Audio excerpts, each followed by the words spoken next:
Hello, Hello, who is this? Abhichandan, please rename and unmute. sir. I'm muting you. Please rename. No, sir. Atla, sir.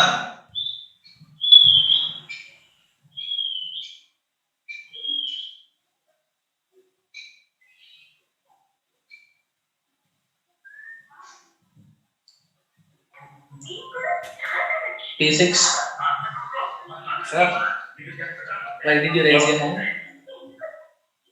Sir Yasin అనే పేరుతో క్లాస్లో ఒక student ఉన్నాడు sir, మీరు remove చేశారు ఇప్పుడే. అవును. అదే మళ్ళీ యాడ్ చేసి అతను చేంజ్ చేసుకుంటాడు రోల్ నెంబర్కి. యాడ్ చేసుకోమనండి. Okay.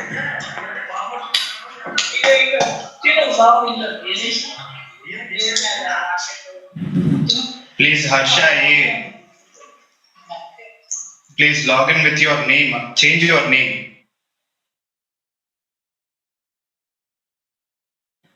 Name to roll number. Log in with your roll number. Sir, okay, sir. We are wasting time. Yes. Already there are 68 participants. Yes, sir. Yes. So I'll start. Yes. Okay. So before starting, I want to give small announcement. Vemula Pranava, D0, H8 and N7. Please join. Okay.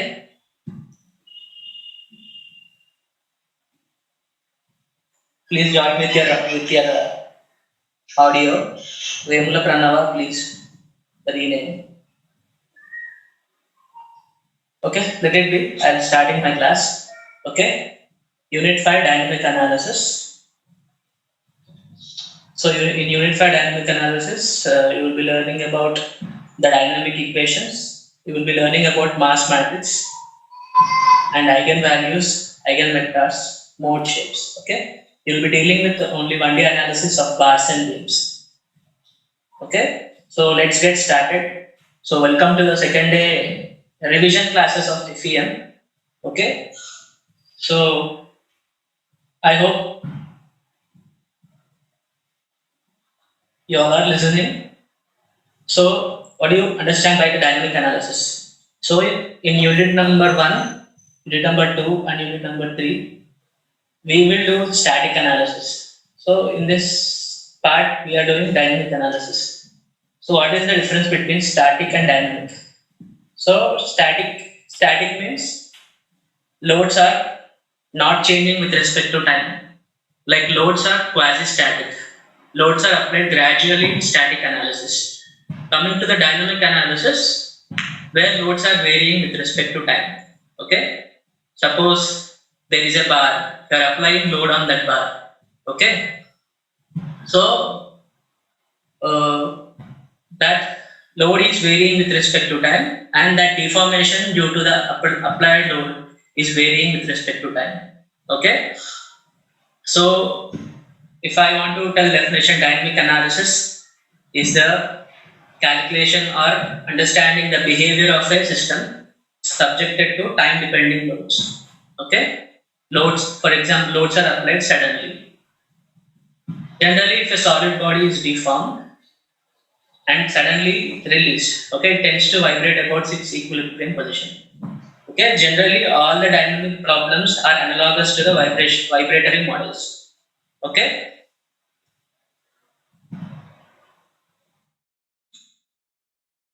So practical example for the dynamic analysis, like a person is riding a bike. Okay. So he experiences different kinds of forces with the change in the time. Okay. So that kind of real-time problems can be converted as dynamic problems. Okay. So why you need to find out the dynamic analysis? So in static analysis, we will find out only displacement. Whereas in the dynamic analysis, we will find out the frequencies, natural frequencies of the system. We will find out natural frequencies to avoid resonance. Okay. I hope many of you know what is resonance. Okay. When the natural frequency of a particular automobile component or any other component is matching with the operating natural frequency. So when the when the natural frequency matches with the operating frequency of the component, then resonance occurs and it tends to vibrate with high amplitudes. Okay, so that is the reason why we use dynamic analysis. Okay.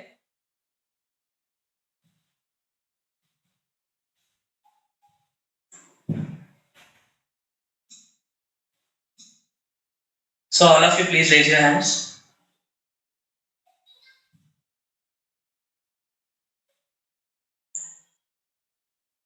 There are 76 participants.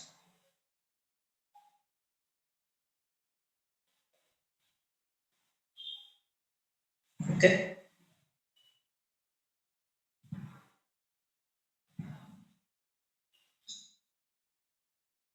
Thank you.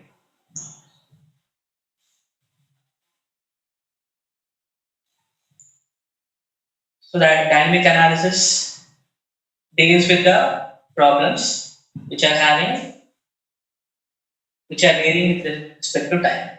So what is dynamic equation of motion? Dynamic equation of motion describes the behavior of the structure, okay, under time varying loads. Okay, let us consider a mass system, okay, which is connected to a spring which is having a stiffness K, and it is connected to a damper C. Okay, so for this we are writing equations like you all know F is equal to ma. So m into q double dot, where m is the mass matrix, q double dot is acceleration.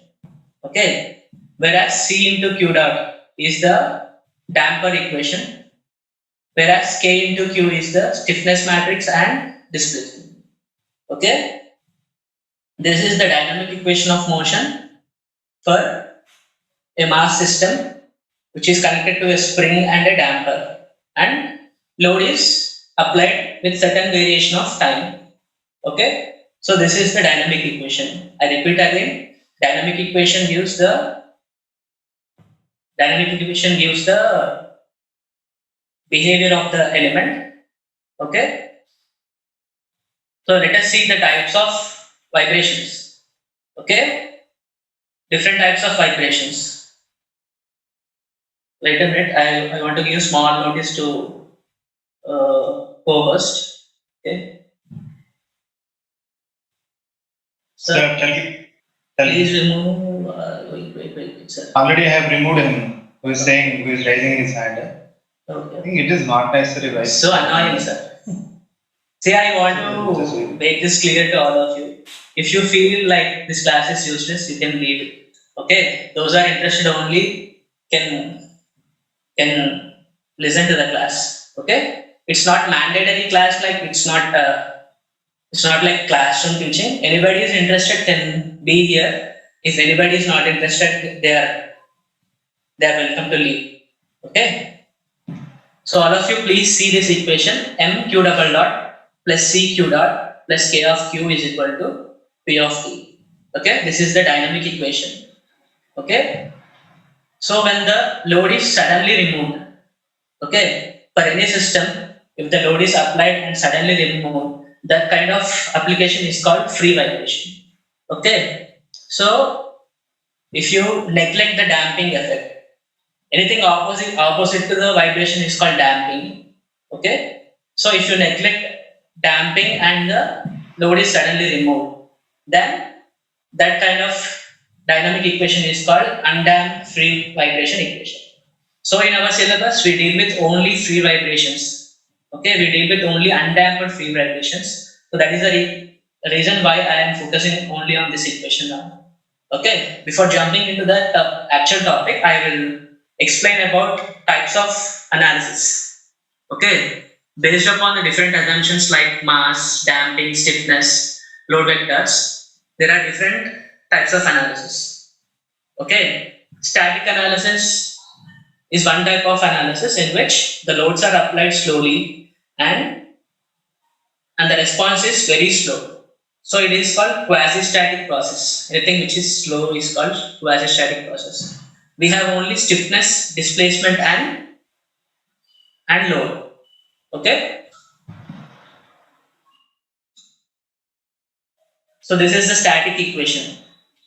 In 1D bar analysis, in unit number 1, you will deal with only this equation. KQ is equal to P, where K is stiffness, Q is nodal displacement, P is load. Okay. Coming to the next analysis. Next analysis is eigenvalue analysis or modal analysis, which is our interest now. Okay. We will concentrate only on eigenvalue analysis or modal analysis.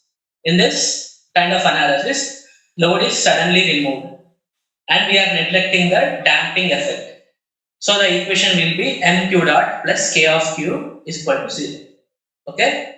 So next kind of analysis is transient analysis. In transient analysis, load is varying arbitrarily, like P of t is varying arbitrarily. There is no particular pattern in that. Okay, that is called transient analysis. So in that equation, we'll be having mass effect, damping effect, and stiffness effect. Okay, so coming to the frequency response or harmonic analysis, here the load will be varying harmonically. Okay, you all know P is equal to sin omega t is in the harmonic form. Okay, sinusoidal form. Okay, same this equation also have mass effect, damping effect, and stiffness effect. Okay, so bottom part, what you have learned from this is, in static analysis, you will not consider mass effects or inertia effects. Whereas in the dynamic analysis, you will consider mass effects and inertia effects, where F is equal to ma. You will consider mass and acceleration effects in the dynamic analysis. Okay. So there is a term called M in the dynamic equation, that is called mass matrix, which explains about the mass distribution. Okay. There are two types of mass matrices, lumped mass matrix and consistent mass matrix. Okay. In the lumped mass matrix, suppose I take a bar element. So what I do is, I will lump the mass of the element at two nodes equally.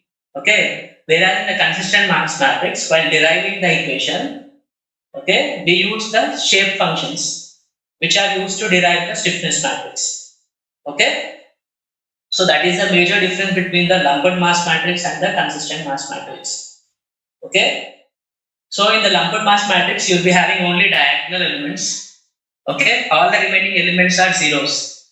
Whereas in the consistent mass matrix, all the elements are real and it is a symmetric matrix.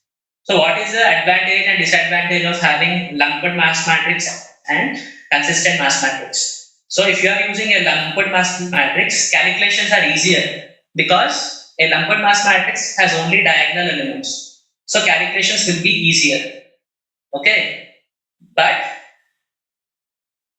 accuracy is less. Whereas in the consistent mass matrix, entire matrix is real and it is symmetric. So that is the reason it is computationally intensive. Like it is laborious computationally, but it provides you accurate results. Okay. So we are not going into the derivation part of how we got this mass matrix. Okay. All of you observe here. ML is the mass matrix, lumped mass matrix for the bar element, rho AL by 2, diagonal elements 1, 1 and remaining elements 0. Okay, all of you observe the lumped mass matrix for P. Okay, so coming to the consistent mass matrix. Okay, so this is the consistent mass matrix formula for both bar and D. Okay. So you need to remember these formulas in order to solve the problems. Okay. So generally in this chapter, you will not get derivation for the mass matrix because it's very lengthy. Okay. Next is dynamic equation of modal analysis. Okay. Modal analysis is also called as free vibrations. Free vibration is a vibration where load is suddenly removed. Okay. Modal analysis is also having other name called eigenvector analysis or eigenvalue analysis. Okay. So when the system vibrates at its natural frequencies, the motion is considered to be simple harmonic. Okay. So, for example, if a body is vibrating, if a mechanical component is vibrating, that vibration is generally considered as simple harmonic motion. You all know U is equal to A sin omega t for the simple harmonic motion. Okay, where U is the displacement. Okay, so if I differentiate displacement one time, it becomes velocity. Okay, if I differentiate velocity, it will become acceleration. Okay, you are all well aware of these things. Okay, so you have to note this point that a vibratory model is considered as a simple harmonic motion. Okay, so why are we doing this? To derive the finite element equations. So earlier we have seen dynamic equation of motion for the free vibration is m of u double dot plus k of u is equal to 0. Okay. Now in that dynamic equation, you are going to substitute u double dot plus v, which we have seen in the previous slide. Okay. So you have to substitute u dot and u double dot, that is displacement and acceleration, in the dynamic equation of motion of free vibration. Okay. So you will get equation like this. So take a sin omega t common, you are left with k minus omega square into m is equal to 0. Okay. So finally you are left with k minus omega square m into u is equal to 0, where k is stiffness matrix, omega square, where omega is the natural frequency. Okay. Omega square is generally represented as lambda. Lambda is called eigenvalue. Okay. So where u is the displacement, m is the mass matrix. Okay. Is it clear? I repeat again, k minus lambda m into u is equal to 0, where k is stiffness matrix, lambda is eigenvalue, m is the mass matrix, omega is natural frequency. Okay, square of omega gives you the eigenvalue. Okay, so eigenvalue is related to frequency, where u is related to the displacement or amplitude or eigenvector. Okay, so you have to note these 2 points. Omega square is called eigenvalue. Omega square is equal to lambda is equal to eigenvalue, where displacement u is called eigenvector or mode shape or amplitude. Okay. So you need to remember this formula. I suggest all of you to take a screenshot so that you can refer to this formula later. Okay. So you need to remember stiffness matrix formula of bar, consistent mass matrix formula of bar, and lumped mass matrix of bar. Okay. So you will get one doubt, like when to use both consistent mass matrix and lumped mass matrix in the problem. So whenever they give you a problem, if they do not mention anything, by default you have to take consistent mass matrix. Okay. Until or unless they specify the lumped mass matrix, you should not consider the lumped mass matrix. Okay. So 90% they ask you only to solve in the consistent mass matrix. So all of you kindly take note of these formulas. Okay. So coming to the next slide is bar. Okay. It's not bar, sorry, beam. Okay. Stiffness matrix for beam and stiffness matrix for mass matrix for the beam. Okay. One point to notice, why you are having size of the stiffness matrix as 2 by 2. Since the degree of freedom is 2 for the bar element, its size is 2 by 2.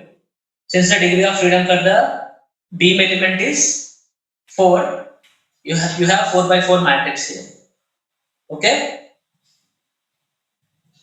Sir, I think 16K3 may be having Yes. some doubt. Yes. I'll unmute.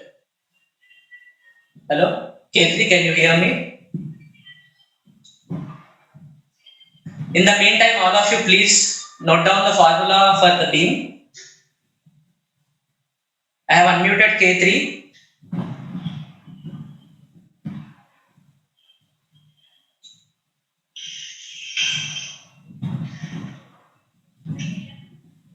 Remaining participants, please note down the formula for stiffness matrix of beam, mass matrix of beam.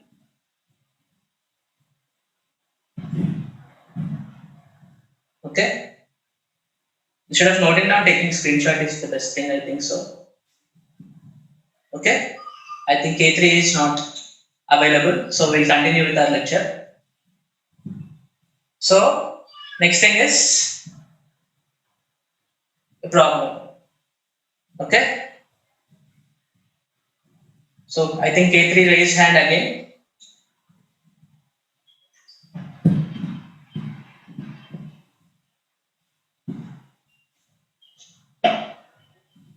Hello. So, let it be. All of you raise your hands again.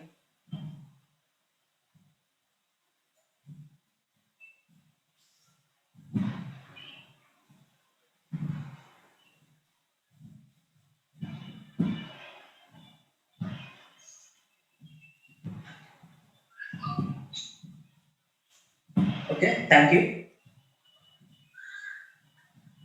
So points to remember till now is you need to remember this equation k minus lambda m into u equal to 0. Okay, that is the dynamic equation for the free vibration. Okay, so that thing you need to remember. Okay, apart from that, you should also remember the stiffness matrix equation for the bar element and the beam element and the mass matrix for both bar and beam, so that you can solve any kind of the problem. Okay, let us read the question. So the question is, find the two natural frequencies. Okay, find the two natural frequencies and draw the mode shapes. So what is natural frequency? Natural frequency here is omega. Okay, omega square is equal to lambda. Okay, mode shapes are nothing but eigenvectors. Okay, eigenvectors are also called as displacements. Okay, so they can ask this question in two ways. One way is they are asking find the natural frequencies and the mode shapes for the following bar. Second way of asking question is find eigenvalues and eigenvectors for the following bar. Okay, eigenvalue is nothing but natural frequency or lambda, square of natural frequency. Lambda is generally called as eigenvalue, whereas eigenvector is displacement. Okay, like you can understand like this, like if there is a fork, okay, in your physics laboratory in your intermediate you have learned fork tuning experiment, like you blow a hammer on that fork, so it will vibrate. Okay, that blow is called frequency. The whatever the vibration displacement that fork is experiencing, that is called displacement or eigenvector or mode shapes. Okay, so in the given problem there is a steppered bar with certain dimensions 4L, 2L and cross section area 2A and A. Okay, they have indirectly given the cross section area as 2A and A. In the data given in the problem, they have mentioned A is equal to 600 mm square, L is equal to 300 mm. Okay, length of the first element is 4L, length of the second element is 2L. They have also mentioned the density rho is equal to 7500 kg per meter cube and Young's modulus E is equal to 200 GPa. So as I said in the yesterday's class, first step before starting any problem is to convert all the units into consistent units. In the given problem, dominant units are in mm, but if you see density and Young's modulus value, units are in meters. So you need to convert those meters into mm. Okay, you can observe I have converted meters into millimeters. Okay, So first and foremost step before starting any problem in FEM is to convert the units. So next step is you'll be provided with only this image like stepped bar.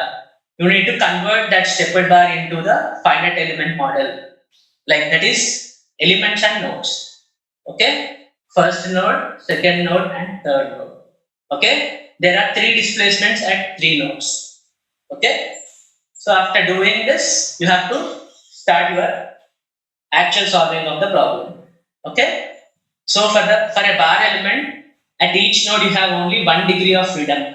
So for overall there are 2 elements and 3 nodes. So total degree of freedom is 3. So size of the global equation will be 3 by 3. So you should have this basic intuition in your mind before solving the problem.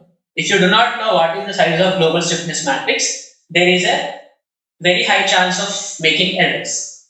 Okay. So let's go into the problem.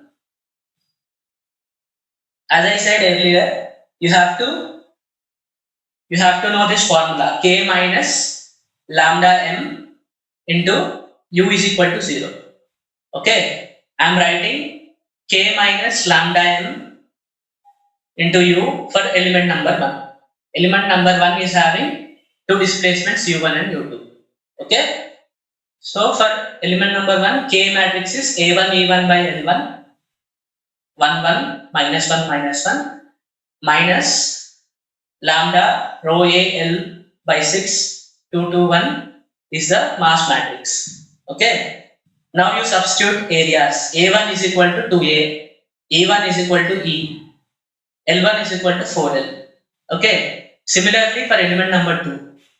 Okay, you have to substitute rho 1 is equal to rho, A1 is equal to 2a, L1 is equal to 4L by 6. Okay, point to note here is you should not directly write the values like E is equal to 200, A is equal to 600. You should not do that. Okay, so why you should not do that in the dynamic analysis cases? To reduce the complexity. So if I substitute values at the early stage of the problem, it becomes very complex. Like you need to handle with the 10 power 6 equations. So it is better suggested to use values only. Later on you can include them. Okay, so that depends upon the question, not like blindly you have to do. Suppose in this question the advantage is dimensions are given indirectly. A1 is equal to 2a, A2 is equal to a. So because of that given data, I am taking advantage of the given data. So in another problem, if they do not mention area as 2a, if they mention area as 1000 mm square, in that case there is no other option. You have to directly enter the values. Okay, depending upon the problem, by using your intuition, you have to use the terms like that. Okay, for element number 1, finally I got AE by L. Okay, rho AL by 16. Here what happened is in the third equation I got 8AL. Okay, I have taken 8AL inside and multiplied. So that is the reason I got 16 and 8. Okay, there is a good reason why we have done this. As I said earlier yesterday, when you want to do assembly of the elemental matrix to form the global equation, there should be a common thing. If there is no common thing, it is not possible to do the assembly process. Okay, so that is the reason why I have taken 8 inside the matrix. Okay, how do you know that you have to take 8 in the matrices? That depends upon the element number 2. Now observe element number 2. In element number 2, again you have K minus lambda m, u2, u3 is equal to 0. Substitute all the values and solve it. You got, in the third equation, all of you observe, you got 2 rho AL by 6. So what I have done in the next step is I have taken 2 inside the matrix, such that both the mass matrices for element number 1 and element number 2 are same. Okay, if you observe both the matrices, okay, in element number 1 and element number 2, whatever is in front of the matrices is same. For the stiffness matrix, it is AE by 2L for both elements. For the mass matrix, it is lambda rho AL by 6, lambda rho AL by 6. Okay? So that is the reason why I have to take some elements, some 8 or 2 inside the element. Okay? If you closely observe, here in the element number 1, you have 1, 2 and 1, 2. Okay? Same reason like I mentioned yesterday. Since element number 1 is having 2 nodes, node number 1 and node number 2, you have to write 1, 2 and 1, 2. Similarly for the mass matrix also. Okay? Let's check this. Okay? Here actually I have done a mistake. Okay? In reality, what I have to do? I have to write 2 and 3 because element number 2 belong to element number 2 has nodes 2 and 3. I have to write in place of 1 and 2, I have to write 2 and 3. But in a hurry, I wrote 1 and 2. Okay? So these things happen when you are actually performing in the examination. So you should be very cautious while writing. Okay? Now next process is assembly process. Okay? As we all know that given problem is having 3 nodes. Given problem is having 3 nodes, which is having 1 degree of freedom at each node. So total degree of freedom is 3. So size of the global equation should be 3 by 3. Here you should have this basic idea before assembling. Okay. So you have to write the matrix like this. Okay. So you have to write 3 by 3 matrices and what is common thing in front of the both matrices. After that, you have to go for the 1, 1 location. Suppose 1, 1 location in the global matrix. Go back and go in search for element number 1. In that element number 1, you search for 1, 1 element. In this case, it is 1. So go to the global equation and in 1, 1 location, write 1. Okay. In this manner, you have to write the global equation. Okay. So after writing the global equation, you have to apply the boundary conditions. So there are 2 ways to apply the boundary condition. So one way which we are using in this problem is elimination approach.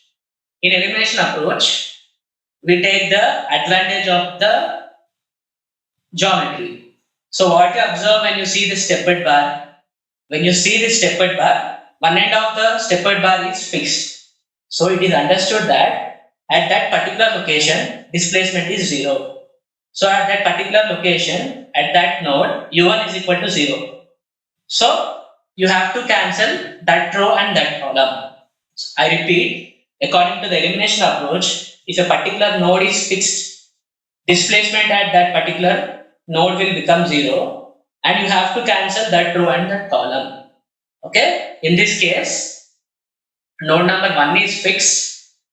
So you have to cancel out that row and that column. That is first row and first column in the global equation. Okay? Is it clear?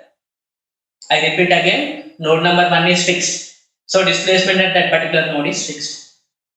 So u1 is equal to 0. Cancel out that row and that column in the global equation. That is first row and first column. So you got this equation. Okay? Now what you have to do is, so you have to move AE by 2L. You have to take this AE by EL to this location. Okay. So you will get this kind of equation here. Okay. I'll again go back. All of you please observe this. What I have done is I have multiplied this equation with 2L by AE. So that AE by 2L gets cancelled out and here a new term gets added in the mass matrix where lambda is present. Okay. So all of you observe the change. I have multiplied the equation with 2L by AE. Okay. So your equation gets modified in this manner. Okay. So what I'll do is I'll make this equation lambda rho L square by E into Z. Okay, so that I can find out U2 and U3. Okay. All of you please observe carefully. Okay. Don't be in a hurry. So just observe what I have done. I have done lambda rho L square by 3e. I have converted that into Z. Okay. So after converting it into Z, you'll get this kind of thing. So algebraically you subtract both the matrices. Okay. So in order to find out U2 and U3, what you have to do is you have to find out determinant of this equation. Okay. So determinant of this equation will be k minus lambda m equal to 0. Okay. So find out the determinant. You will get an algebraic equation. Okay. From that algebraic equation, you have to, by using calculator, go into the equation and directly enter this equation, you will get these two terms z1 and z2. Okay. After finding z1 and z2, we know that as we assumed z is equal to rho lambda L square by 3e. Okay. Substitute z1 value. So we got z1 value. Okay. We know the length values, etc. Okay. So in that manner, you have to calculate lambda 1. Okay. And lambda 2. Okay. After finding out lambda 1 and lambda 2, you have to find out natural frequencies for both elements. Okay. So natural frequency omega is equal to square root of lambda. Okay. So you will get two natural frequencies, omega 1 and omega 2. So we have completed 80% of problem, like we got both natural frequencies. Next step is to find out the eigenvectors, that is displacement. Okay. So next step is displacement. So to find out displacement, you have to go to the equation. Okay. Earlier we got this equation. Okay. Here you have to concentrate on the first row, and only first row is multiplied with U2 and U3. So I got this equation. I rewrote this equation in terms of U3. Okay. So all of you observe the equation. In the above equation, what I have done is I have taken the first row and multiplied with U2 and U3. After that, I have rewritten the equation in the form of U3. Okay, U3 in terms of U2. Okay. After that, for mode shape 1, okay, U dash is the mode shape 1. So there are two different displacements, U2 and U3 there. Okay. So you keep U2 as same thing, and from the previous slide you have U3 is equal to U2. Okay. So substitute that U3 here. U3 is equal to 2 minus 20 Z1 plus 2 Z1 into U2. Why you got Z1 here? Since it is mode shape number 1. Okay? That means mode shape number 1 is related to frequency number 1. So you are entering Z1 value there. Okay? So after solving, I got this value U2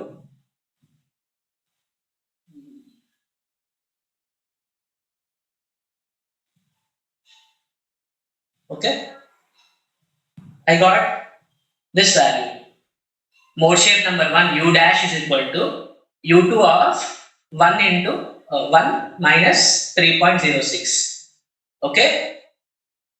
So after that, I got this graph. I think 3G6 is raising his hand. He may have a doubt. Okay, I will unmute him. Okay, I have unmuted him.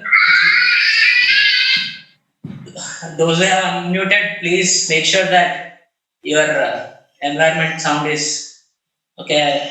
I'm unmuting. G6, please talk. If you have any doubt, you can talk. You can speak. Sir, please continue. Please continue. Okay, almost we are at the end of the topic. If Sir, anybody please is- continue. Please continue. Okay, so this is the actual process. I am explaining again. If you want to calculate mode shape number 1, after applying the elimination approach, you got one equation like this. Okay, you have to concentrate on the first row and the U2, U3. Multiply the first row with U2, U3. You will get both U2 and U3. You will get an equation. Now what you do is you take U3 separately and write it in terms of U2. Okay, is it clear now? For mode shape number 1, U dash is equal to U2, U3. So we have already converted U3 in terms of U2. You write that expression here. Okay, now substitute Z1 value. You will get this term. Okay, so what we are doing is at a particular frequency, that is value of Z1, we are finding displacement in terms of U2. Okay, ultimately I got this graph. Okay, U1 is equal to 0, U2 is equal to 1, U3 is equal to minus 3.06 into U2. Okay, you are writing the displacements, that is eigenvectors in the terms of U2. Here U2 value is 1. Okay, U3 value is minus 3.06 in terms of U2. Okay, this is mode shape number 1. Okay, mode shape number 2. Okay, what you need to understand is we calculate mode shapes at a particular frequencies. Here, since there are two elements, you got two frequencies, omega 1 and omega 2. At omega 1, you got this mode shape. At omega 2, you got this mode shape. You have to use the same equation which you have used in the mode shape. Only thing that gets modified is Z2.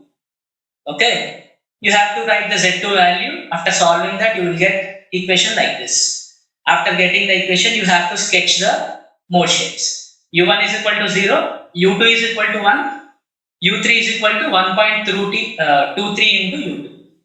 Okay, in this manner you have to solve. It is a lengthy process, but it is the easiest process when compared with the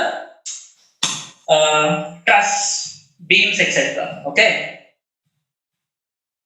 so I will summarize the problem once again. If anybody didn't follow, please follow. Okay, Yasin sir, there is only 2 minutes left. Okay, I request you to take attendance randomly. All of you raise your hands. Sir, it's 1:50. Still we have 12 minutes. We have Yeah, but 12 minutes. now I will take the attendance. Okay. Those who raise the attendance, they will be considered as present. Otherwise, they will be marked as absent. Still, Wowman F7. If he, I think he is so enthusiastic to disturb the class. Okay. that's why he named himself as Bowman. Wow. Must have about him. Okay, he can take special permission and come to Yeragata, my hometown place. See, Okay, sir. there are still some students D0, H1, L1, M0, P2. Okay, so you please note down these numbers and post them in send it to the CRs. Tell them that they will not get attendance. Yeah, sir. Already I have noted. Okay, thank you. Okay, thank you all of you for being attentive. 71 members raise your hands. Okay, I'll summarize the problem once again.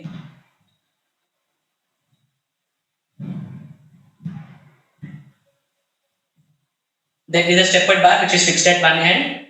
Okay, so we are dealing with only free vibrations here. Okay, for each element you have to write k minus lambda m into u is equal to 0. You have to assemble the equations